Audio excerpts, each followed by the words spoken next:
In today's video, I'm going to teach you how to use Google with a non-Gmail email address. If you want to access Google services like Drive, Docs, or Analytics without creating a new Gmail inbox, this walkthrough is for you. The goal here is to create a Google account that uses your existing email, whether it's from your workplace or another provider, as the login. Start by heading to Google and opening the sign up area. There are a few ways to get there, and one easy example is through a create an account link you'll often see on Google's support pages. Once you're on the account creation screen, choose Create Account and then select for work or business. This choice matters.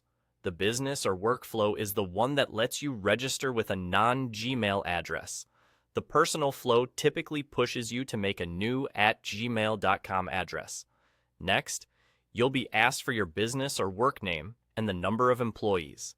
Fill that in, then click Next. If you're doing this just for yourself, it's fine to indicate that you're the only person. This step simply helps Google tailor the setup experience. It doesn't lock you into any paid product. On the following screen, enter your first and last name. You'll also see a field for your current email address. This is where you type the non-Gmail address you want to use to sign in to Google, such as your work email or a personal address from another provider. Double-check the spelling here, because this is the address Google will use for verification and future sign-ins. From this point, just continue with the sign-up. Google will typically send a verification code to the email you provided. Open that message, grab the code, and paste it back into the setup form. If you don't see it right away, give it a minute and check your spam or promotions folder.